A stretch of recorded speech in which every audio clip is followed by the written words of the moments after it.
Allô, bonsoir Paris. Léon Taylor, on en a bonsoir. Bonsoir Monsieur député de Congo, bonsoir à vos millions de téléspectateurs. Merci infiniment de nous accorder l'une de vos premières réactions après la décision du Conseil électoral aujourd'hui. Quelle est votre réaction?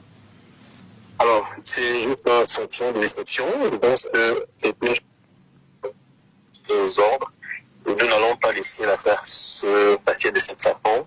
Je venais aussi, par cette même occasion, dénoncer cette fausse rumeur qui circule comme quoi j'avais demandé pardon au président sortant, président national de la RDPC sortant, qui a été retenu candidat. C'est faux. Je voudrais le dénoncer ici parce que en réalité, c'est la preuve par excellence que nous sommes gouvernés par des faussaires, par une génération qui ne voudrait pas abandonner le pouvoir normalement. Donc, je le dénonce et puis nous avons fait une communication à ce sujet. Alors vous dites que vous allez au Conseil constitutionnel. Êtes-vous confiant pour la suite de cette procédure? Si nous sommes dans un état de droit, oui. Maintenant, si ça se confirme que nous sommes dans ce que vous avez vu tout à l'heure au Conseil électoral, ce sera la suite logique et je pense que les Camerounais prendront acte. Et les militants aussi, j'en rappelle aussi surtout à la retenue de nos militants. Il y a nos nombreux militants, des milliers de personnes qui nous appellent pour savoir quelle est la suite. Je leur demande tout simplement de faire confiance à la Cour constitutionnelle. J'espère qu'elle va pouvoir dire ce qu'il doit dire et surtout dans les normes, parce que vous savez très bien, tout le Camerounais connaît les réussites de notre dossier, le contenu de notre dossier en fait. À ce stade, vous n'êtes pas la seule candidature recalée. Il y a également celle de Maurice Kamto, dont évidemment l'attente était grande en termes de confirmation. Vous avez une réaction? Et effectivement, je pense que ma candidature est justement l'argument fétiche que le RDPC, mes camarades conservateurs ont dû prendre pour valider celle de M. Kamto, parce qu'à un moment donné, soit nous sommes en démocratie, et si on est confiant de soi-même, on n'a pas besoin d'avoir ce mauvais jeu. Moi, je dénonce ça, je suis démocrate, je suis républicain. Si M. Kamto a déposé un dossier en bonne et due forme, il devrait être retenu, parce que sur la liste des 13 qui ont été retenus, vous voyez bien que au FDC, par exemple, il y a un candidat qui est président d'un parti politique qui s'appelle le MP3. Pourquoi est-ce qu'on n'a pas justement opposé la même chose? Bon, après, je peux comprendre, hein, et on va dire que c'est une double candidature, ça c'est vrai, mais ils ont aussi apporté un certain nombre d'arguments. Moi, j'aimerais attirer l'attention des Camerounais sur un fait. Si on veut avoir une élection apaisée, il faut donner l'opportunité à chacun d'y participer normalement. Le Cameroun doit être une démocratie et ceux qui nous gouvernent aujourd'hui ne sont pas à l'image des démocrates camerounais qui sont majoritaires. Je veux parler du peuple camerounais dans son ensemble. Donc, je ne peux pas parler au nom du MRC, je suis du RDPC, donc je pense que les militants du MRC, du Manidem, pardon, du professeur Kamto, ont suffisamment communiqué là-dessus. Je déplore tout simplement le fair play aussi de mes camarades qui démontrent par là que le RDPC a un souci alors que le RDPC n'en a pas parce que il y a une ressource, il y a de la ressource au sein du RDPC. Il y a une génération qui peut porter cette affaire, qui peut reprendre le flambeau, mais malheureusement les uns et les autres ne veulent pas se rendre à l'évidence compte que nous sommes un pays, nous sommes un parti politique qui peut apporter quelque chose de nouveau avec la génération à laquelle j'appartiens. C'est bien dommage. Merci infiniment, Monsieur Onana. Léon Taylor, pour votre première réaction à la suite de cette décision. Merci à vous. Bonne suite.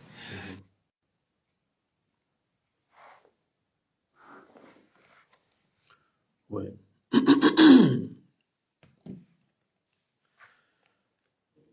Bonjour à vous, bonjour à vous, chers compatriotes. Je prends la parole aujourd'hui parce que je sais qu'il y a beaucoup qui... Je ne sais pas, ça c'est là. Vous verrez.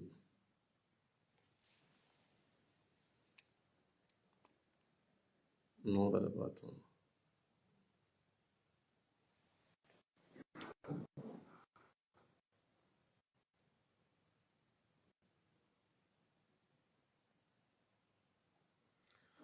Bonjour à vous, je vais m'exprimer. Je vois qu'il y a la saison des fake news qui a commencé.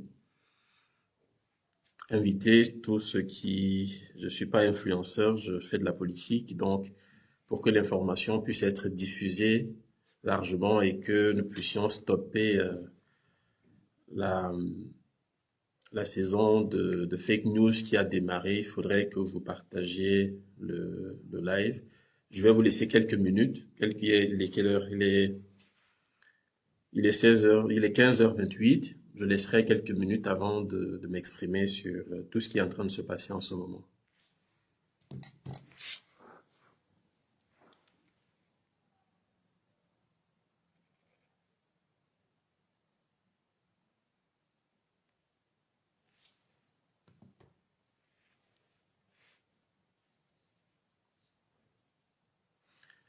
Je voudrais juste, avant d'aller vif du sujet, rassurer ceux qui sont déjà connectés que ce qui se passe dans notre pays est tout simplement ignoble.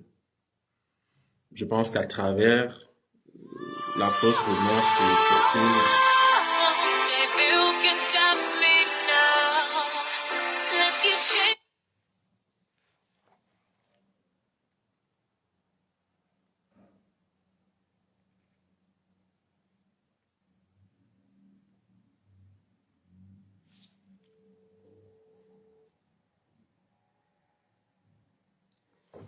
allô? Oui, oui. En fait, je suis en ligne, je suis en train, il faut que j'explique aux Camerounais que l'usine à fake news qui a commencé n'est pas de moi, en fait. Je suis en ligne là, je suis en train de le faire, j'ai pas l'habitude de le faire.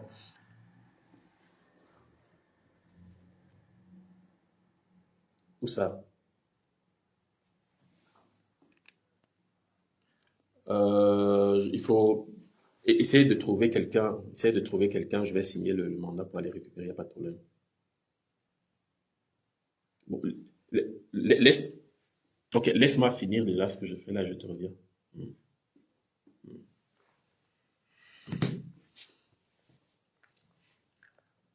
Bon, je vais pas être long, je préfère le faire directement parce que faire une vidéo et la poster, on va dire que c'est l'intelligence artificielle. Je voudrais déjà présenter mes sincères excuses à mon équipe de communication qui n'a pas accès à moi directement parce que je l'ai fait étant ailleurs. J'ai pas demandé leur avis. J'ai pas l'habitude de le faire, mais bon, je vais quand même me prêter à cet exercice. Il y a de cela quelques instants, j'ai vu circuler sur la toile un document où les conservateurs, visiblement, parce que je ne pense pas qu'un parti d'opposition aurait en ce moment précis intérêt à diffuser un communiqué comme celui-là si ce n'est ceux qui nous gouvernent. Alors, je commence par ce qui nous concerne. Je vais répondre aux questions sur l'invalidation des candidatures tout à l'heure. Le communiqué qui circule n'est pas le mien. Je ne l'ai pas signé. Je ne sais pas d'où ça sort, mais visiblement, ça sort des conservateurs du RDPC.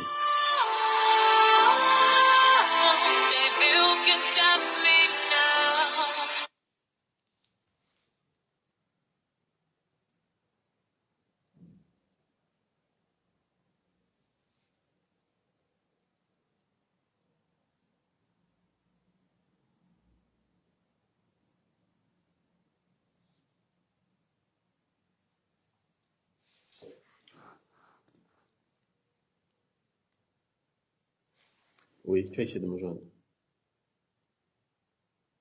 Non, non, non, non, je suis au QG en fait. Je suis au QG. Je viens de lancer en fait, euh, il- oui, oui. Donc je vais m'exprimer. Je vais pas mettre non. Je vous rejoins tout à l'heure. Ça marche, hein, merci. Bon, je pense que les autres vont nous rejoindre plus tard. Euh, j'ai suivi la liste qui a été annoncée par ELECAM, le Conseil électoral. Et je voudrais déjà rassurer les uns et les autres que la bataille n'est pas finie. La bataille n'est pas finie. Le Conseil électoral a donné sa version, sa copie, et nous allons défendre notre candidature. La première chose que je dois dire ici, c'est celle-là. Nous allons défendre notre candidature et nous sommes à pied d'œuvre. Comme je vous ai expliqué, dans un communiqué, il y a beaucoup de sollicitations, il y a des avocats qui se manifeste, nous allons le faire. Je voudrais que ce soit sûr, que les Camerounais le comprennent tout simplement.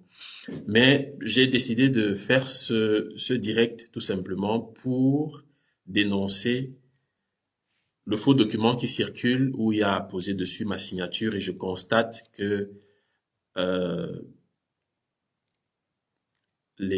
certains médias reprennent ça sans revenir à la source pour poser des questions.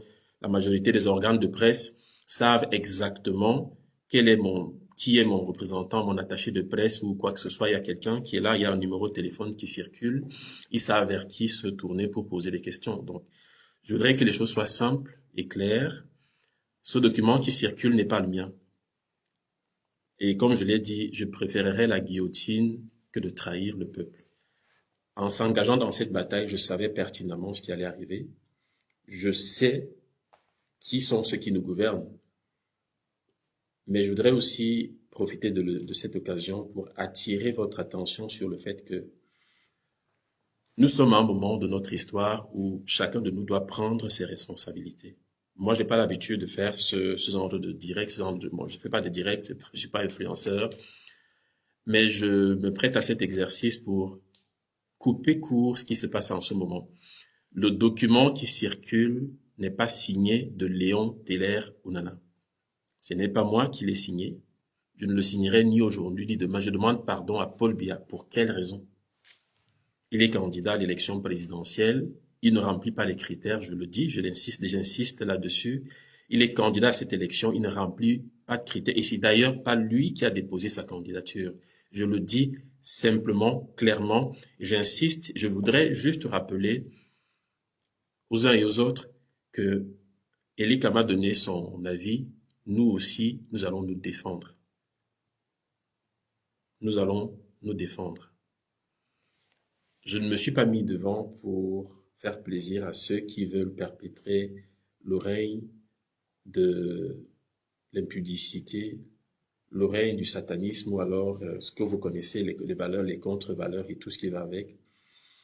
Nous allons tout faire pour donner le meilleur de ce que nous avons, pour défendre ce que nous avons déposé comme candidature et tout ce qui va avec. Et je voudrais aussi profiter de l'occasion pour rappeler nos amis, que ce soit ceux du Nord, qui m'ont beaucoup appelé en se posant la question de savoir si le communiqué était vrai ou pas. Ce communiqué n'est pas vrai. Il n'est pas vrai, c'est la saison des fake news qui commence et je vais expliquer pour que vous compreniez. Lorsque vous voyez ce communiqué sortir au moment où le Conseil électoral lit les noms de ceux qui sont retenus et que le nom de M. Biassi figure, c'est tout simplement parce qu'ils veulent justifier l'exclusion d'un opposant, dont il a fait de l'opposant, dont il y a un opposant dont ils ne veulent visiblement pas avoir en face d'eux. Je ne sais pas pourquoi.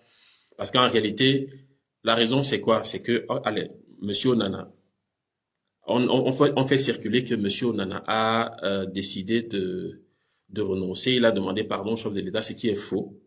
Et en d'autres termes, on justifie l'exclusion d'un opposant, de M. Kamto, pour le citer, parce que c'est ça, c'est justement ça.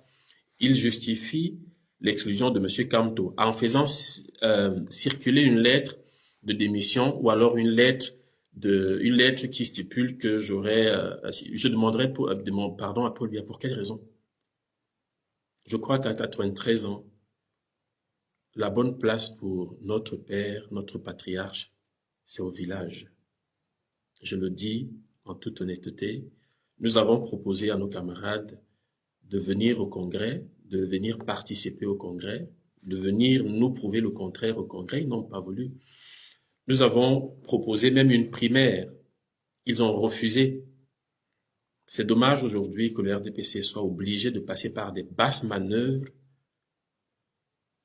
pour à la fois exclure un candidat qui lui remplit les critères aussi.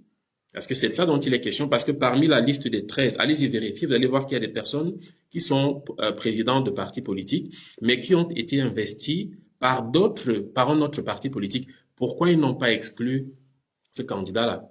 Question. Donc, la bonne méthode, c'était de faire circuler un faux communiqué où on dit que j'ai demandé pardon à Paul Biya. Je ne l'ai pas fait, je ne le ferai pas ni aujourd'hui, ni demain. Je voudrais que les choses soient claires, je ne mettrai pas long. L'objectif n'est pas de vous tenir le plus longtemps possible. Pour ceux qui viennent de nous rejoindre, je vois qu'il y a plus de 1000 personnes. Je vous remercie pour ça. Le combat que j'ai entrepris, j'irai jusqu'au bout. Je suis conscient que ma vie est mise à prix, pas pourra, parce que je vous fais fi de ce que je reçois comme menace. Mais sachez que lorsqu'on décide de défendre une cause, il faut aller jusqu'au bout. Il faut faire un choix, il faut faire des sacrifices. J'ai décidé de sacrifier mon mandat pour l'intérêt du peuple. J'ai décidé de donner l'opportunité à ma génération, à notre peuple, au peuple méprisé, à la jeunesse méprisée, de reprendre confiance parce que ce qu'on a apporté aujourd'hui en termes de gouvernance depuis 43 ans, c'est la peur. C'est les meurtres, c'est des assassinats, c'est des choses comme ça. Et à un moment donné, il va falloir que les uns et les autres prennent conscience de cela. Notre conseil va s'exprimer dans quelques heures pour donner la suite à ce qui a été fait à Elikam. Je pense que vous comprenez où nous allons. Vous comprenez qu'on ne va pas baisser la garde. Nous n'allons pas nous arrêter à ce stade-là. Alors, Monsieur Biya n'avait pas de lettre d'investiture. Il faut bien que les gens comprennent ce que je suis en train de dire. Et vous aurez l'occasion d'en savoir un peu plus. Je préfère m'arrêter à ce stade-là. Parce que le procès étant pendant, je ne peux pas me permettre de donner un certain nombre de détails. Je voulais juste éclairer la lanterne des uns des autres sur le fait que ce qui circule sur la toile ne vient pas de moi. C'est un fake news, c'est des trucs qui ont été fabriqués de toutes pièces pour justifier l'exclusion d'un opposant. Dans un pays comme le nôtre, on doit laisser tout le monde compétir. C'est tout ce qu'il faut faire. Donc, ce qu'ils sont en train de faire aujourd'hui, ça les concerne. Nous allons continuer notre bataille.